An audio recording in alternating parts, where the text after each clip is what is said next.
magical experience, fun and exciting activities, at binabansagan ngayong Disneyland of the Philippines. Tara, let's explore the first biggest immersive theme park in the Philippines. Ako nga pala si Araw, ang magtuturo sa inyo ng direksyon sa isang magandang destinasyon. Let's go! Classic!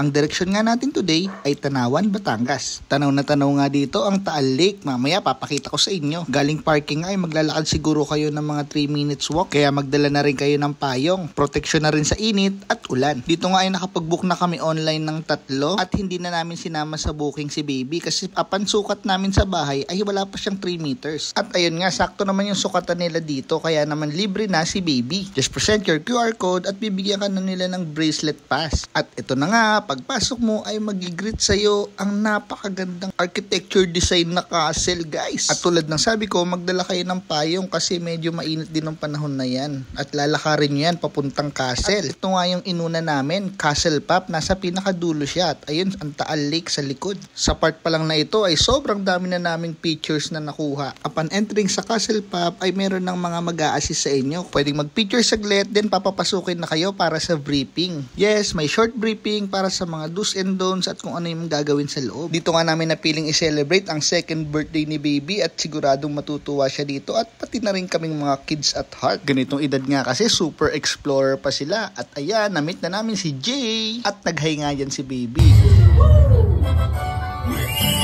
Ayun nga yung unang pasabog nila dito, manonood ka ng short video. Then after, may bubukas na lagusan para i-guide naman kayo dito sa mga bola na sobrang colorful. Tapos pag tumingala ka sa taas, ay para kang nasa galaxy dahil merong iba't ibang planets. At kapag tinap mo naman yung bola, nagbabago ng kulay. Kaya naman sobrang na-amaze din si baby. Next stop, dito naman kami sa may 2 rides na pwede nyong pagpilian. Pero nung araw na yan, ay wala kaming choice dahil hindi gumagana yung isang pang-adult. Kaya naman, in-enjoy na lang namin tong carousel with my baby.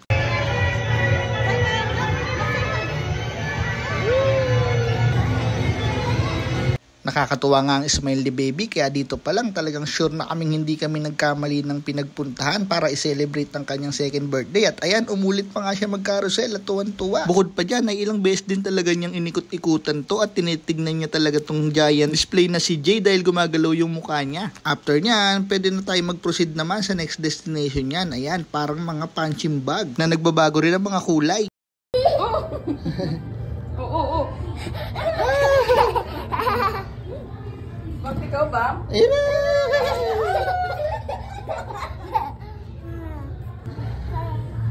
Wow.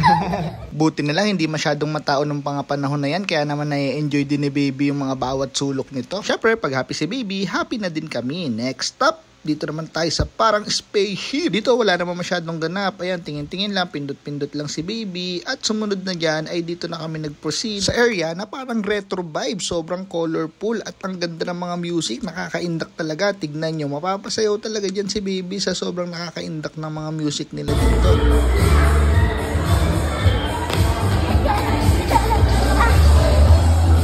Ay, happy?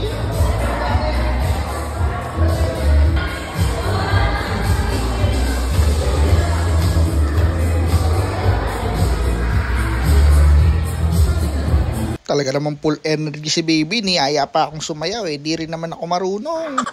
Bukod sa pagsayaw ang ganda nga mag-picture dito. After nun, syempre, lipat na tayo sa iba. Dito nga ay may mga makukulay na bola. Medyo malambot yan kaya pwedeng apakan ng mga anak ninyo. Then sa other side naman ay yung parang tatalon-talon ang mga bagets. Bawal din dyan ng matanda. Kaya naman hanggang dito lang kami sa may labas sa bungad para i-guide si baby kasi wala siyang kasama Sa una, natatakot pa nga siya dahil hindi rin siya masyado makabalance pero na-enjoy na rin niya paunti-unti dahil sobrang ganda talaga ng mga kulay. At meron pang style dito na pag inapakan, ayan talaga namang parang sobrang makatotohanan talaga. Na-sure na na-amaze ang baby ko nung mga panahon na yan. Kaya naman ilang beses siya naglakad dyan pero hindi siya makatalon syempre dahil natatakot pa siya. Then next stop, ito na yung pinaka na-enjoy ng 2 years old na baby ko. Dahil dito, pamilyar na siya sa mga playground playgrounds dahil nakakapag-playgrounds na kami sa mga malls. At kahit sa mga mall nga ay ito lang din naman ang lagi niyang pinupuntahan bukod sa slide, ang mga bola. Dito nga ata kami sobrang tumagal ng mga ilang minuto dahil ito na rin pala ang last stop dito sa Castle Pop dahil nasa ibang castle ang susunod na pupuntahan na activities, Unite Castle Studios. Kaya naman, after namin mapagod sa Castle Pop, syempre hahanap muna tayo ng mga makakainan at meron nga sila dito mga pwedeng kainan. Bukod dyan sa mga nasa labas ay meron dito sa tapat ng castle mismo na restaurant nila na pwede nating kainan. At ito na nga ang restaurant, air condition siya guys at post nyo na lang para makita nyo yung mga prices. For me, medyo pricey pero I highly suggest na itry nyo kasi minsan lang naman tayo dito. Lalo na sa amin, na-package ang kinuha dito sa J Castle at Castle Inflatable na pwede mag-swimming. Kaya naman di ko alam kung makakabalik pa ba kami dito. Pero kung nagtitipid guys, ay pwede naman kayong mag-iwan ng pagkain nyo sa inyong mga kotse at pumunta sa parking para kumain. Kaya lang malayo rin ang lalakaran nyo guys. Kasi bawal din talaga magpasok ng pagkain dito galing sa labas. Kaya naman, bumili na lang kayo at magbaon, iwan sa kotse or dito na lang talaga kayo kumain tulad namin. After that, para bumaba ang kinain, sabak na kami agad dito sa Castle Studios. Dito nga ay required ang socks at makikita nyo naman, shoe counter. Iiwan yan ang inyong mga sapatos at makukuha nyo na lang yun pag natapos nyo na tong mga pupuntahan dito. Baka magtaka kayo, wala naman kaming socks dahil dito sa unang pupuntahan ay tubig to guys. Syempre, mababasa ang ating mga medyas dyan kaya naman hindi pa dito magme-medyas. Pero syempre, dapat baon na natin yan. At dito nga sa studio na to ay pinapakita ang baha sa Pilipinas. Mukhang kinulang nga rin dito sa flood control. Tignan niyo yung baby ko, nagpupumiglas, gusto raw niya mag-swimming, kala niya pwede mag-swimming dito. Kaya naman nilibang ko na lang siya sa ganda ng pagkakagawa dito, lalo na itong car na para talaga namang nandito tayo sa isang pelikula kung saan medyo parang action ang vibes eh. Don't worry nga pala sa basang paa dahil may provided silang tissue at towel. At meron na nga ring upuan doon para makapag-medyas na rin tayo dahil dito sa susunod ay sobrang ganda na glass and lights. Bawal nga pala hawakan yung mga ilaw at susundan lang yung daanan. Kung swertihin nga rin pala kayo na walang tao nakasama ay pwede rin kayo mag-picture muna. At sa mga girls dyan tulad ng aking Diyosawa at Mother Earth na nakadress or magmi-miniskirt kayo ay make sure na meron kayong cycling or shorts sa loob ng inyong mga palda dahil baka masilipan kayo kung may kasabay kayong ibang mga tao. Dahil yun nga, mirror din ang kanyang flooring. After naman dyan sa glass and lights, dito naman tayo sa mga laser beams. Dito may tugtog lang tapos mga laser na pwede kang magsayaw-sayaw dyan tulad ng aking baby dahil may spotlight sa gitna na para bang malalaglag si Mr. Bean. Wala naman masyadong ganap dyan kaya hindi na rin kami nagtagal at dito na kami sa next naming destination. Fly tayo! Wow! Fly Simon! Fly! Wow! Fly!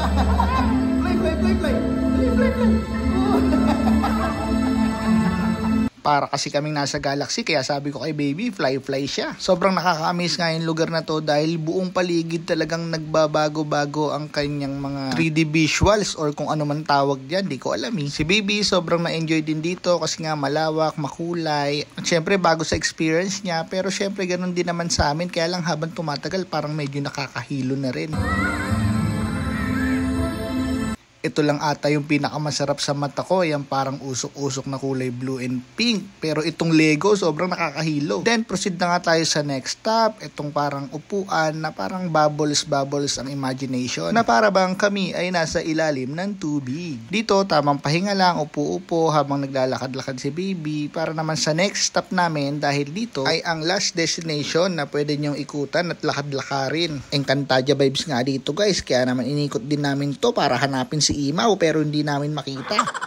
Tamang ikot lang, then picture, then tadan! Tapos na, ito na ang exit guys. Ayan na ang Castle Studio. At dito na nga nagtatapos ang Castle Studios. Ayan na nga ang dalawang castle guys. Kaya naman punta na tayo dito sa Castle Inflatable. Dito nga sa likod nila sa tabi ng Taal Lake. Prepare nyo lang din ang mga legs nyo dahil medyo mahabang lakaran din to guys pababa. Imagine nyo na lang din kung pauwi na dahil paakyat naman. Kaya magtira rin kayo ng energy pauwi. Dito nga ay hindi muna kami nakapag-try ng iba ibang inflatables dahil medyo mainit pa. Tapos kung makikita nyo rin yung mga ride sa taas na yan sa may castle ay hindi rin namin nasubukan dahil 4 PM pa ang bukas nun guys. Kaya naman always check the schedule ng mga gusto nyong subukan para naman ma-maximize yung binayaran nyo guys. Sa part kasi namin hindi na kami nakapag-intay dahil nakakain na rin naman kami ng tanghalian. At dahil package nga yung kinuha namin, syempre dito kami sa may inflatables din pwedeng pumunta at syempre hindi na namin naantay makapag-swimming. Yung rides kasi doon, 3 klase lang naman na ikot-ikot kaya naman mas pinili namin dito sa longest infinity pool guys sa Pilipinas. Kita nyo ba yan kung gaano kahaba yan guys? Tapos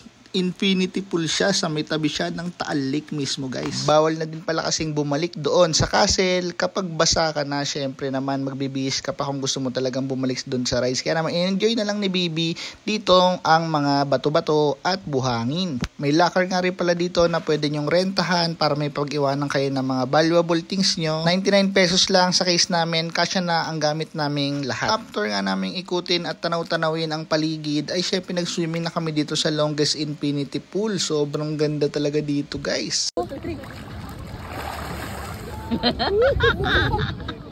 Sobrang hilig din talaga ng baby namin sa tubig kaya naman in-enjoy lang namin talaga itong infinity pool habang naghahantay kaming mawala ang init sa mga inflatables. Pero kayo kung kaya nyong tiisin ang init sa inflatables ay pwede nyo namang itry kahit medyo mainit-init pa. Dahil syempre nabilad din yun sa araw, exposed, kaya naman sobrang init din nun sigurado. Pero don't worry dahil naka-medyas naman pag nag-try ka ng inflatables, required din talaga ang medyas guys para naman hindi nyo maputok ang lobo. At syempre dapat tanggalin ang mga accessories sa katawan. At ito nga ang tanawin pag nandito ka sa infinity pool nila.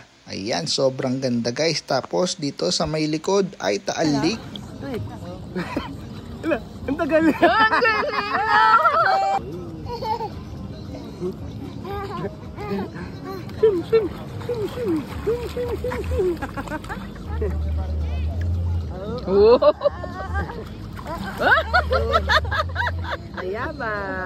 Sobrang kids friendly lang pool guys. Biruin nyo kahit 2 years old baby ko ay talagang nai-enjoy niya dahil hanggang tuhod lang niya ang tubig guys. Pero sa kalahati syempre pang adult din, mga hanggang 5 feet siguro guys. Sa buong kahabaan ng infinity pool guys, ganun ang design niya. Yung kalahati for kids, kalahati for adults. Kaya naman talagang may enjoy ng mga kids at heart. Kokak. Kokak. Kokak. Parang frog. Kokak. Ay, kokak. Ay, bunny. 1, 2, 3.